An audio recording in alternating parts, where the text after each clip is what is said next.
On your to-do list, do you ever notice yourself moving the same thing back down to the bottom as soon as it reaches the top? Do you ever notice that action right there getting in the way of you accomplishing an important goal or functioning in daily life? Do you ever wish you could just do without that nagging in your head, reminding you that that task actually is not done yet? I'm Dana Higgs, a licensed clinical mental health counselor, and I have 6 tips on vanishing the stubborn to-do list items for good. Tip 1 is notice that it's happening.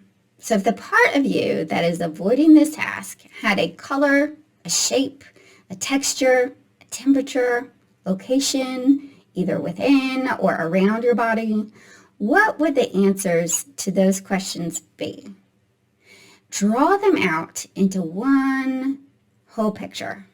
Tip 2 is ask how the behavior is serving you. So take that picture of that part of you that's doing this and ask it, I'm going to assume that you are working for my good here. And on that assumption, what might be your specific motive in showing up right here, right now in this situation? And listen, trusting that it will give you the answer. So examples of what it might say are, I'm trying to conserve your energy. You're tired. You don't have that energy. Or you need to be interested in what you are doing when you're doing it. So that's not enough interest. You need something else going on in conjunction. Or that's not enough of a challenge for you. You need a little bit more challenge in order to get it done. Tip 3 is thank the behavior for its motive. So no matter the outcome of anything that shows up on the inside of you, the motive of it is usually praiseworthy. So for example, say your kids want to show you just how much that they love you, which is adorable and praiseworthy. But the way they choose to do it is to paint all over your bedroom wall in this god-awful yellow heart. That's not so much praiseworthy as worthy of redirection, right? So the motive was adorable, but the outcome is not so much. It's the same way with things that show up on the inside of us. The way it comes out is needs some redirection, but the motive is usually praiseworthy.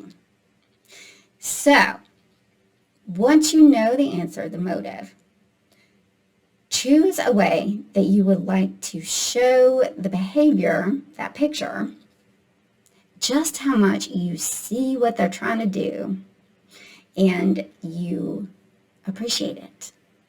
It could be words, gesture, an image that you could just offer, a mental image that you could offer that part of you. However it shows up for you, go ahead and do that first. Tip 4 is offer that behavior a break. Say, I see how strongly you are showing up for me, and I see how often you are showing up for me, and I see how long you're showing up for me. You must be exhausted. So if you could take a vacation anywhere in the world that would rejuvenate you exactly how you need it right here, right now, where would that be? Because time is not an issue. Travel's not an issue. How much time you take away is not an issue. And let your imagination go wild as that part of you answers. And once you have that answer, Ask it, what senses would you experience in that specific place? What would you see? What would you hear? What would you feel on your skin? What would you smell? What would you taste?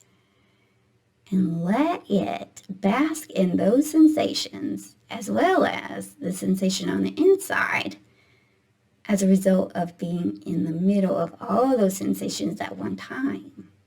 And let it stay there as long as it needs. Tip 5 is brainstorm motive-informed choices. So return to that valid motive that part of you shared and consider different ways you could actually complete that task while also addressing the motive. So for example, if the motive was to conserve energy, perhaps you say, okay, maybe I don't have the energy now, but what I can do is put that task on a list that's directly targeted toward the kind of energy it's going to need. And when I notice that I have that type of energy in my body, I will go to that list which that task is on. Or consider the windows of time in your day that you normally do have that kind of energy and schedule that task to get done then. If the motive is more about interest, then maybe you play a podcast about something that you're very, very interested in while you get the task done.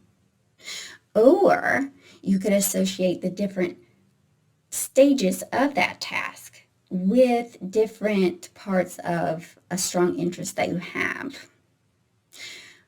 If the motive is about challenge, then maybe you call up a friend who you know has to do something similar and say, hey, let's race. We'll start now on this task, and whoever takes longer, we'll call each other as soon as we're done, and whoever takes longer gets to buy us lunch right after we're done. Tip 6 is consider all the choices you can offer yourself concerning this task. So, challenge yourself to list at least 20 different choices you can offer your own self about this task.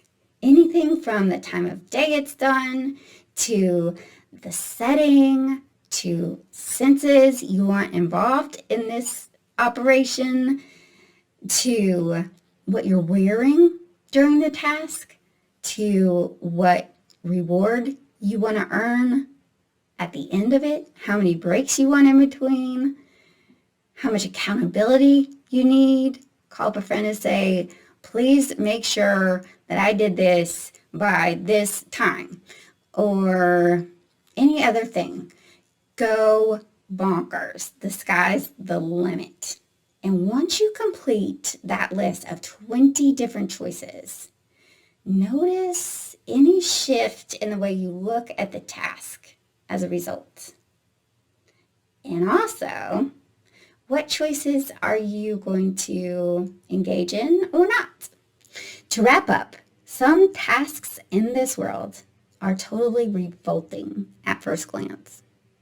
But hopefully by now, you are intrigued about tapping into your creativity, not only to get an unavoidable task out of the way, but to do it in a way that is your very own and expresses your unique self.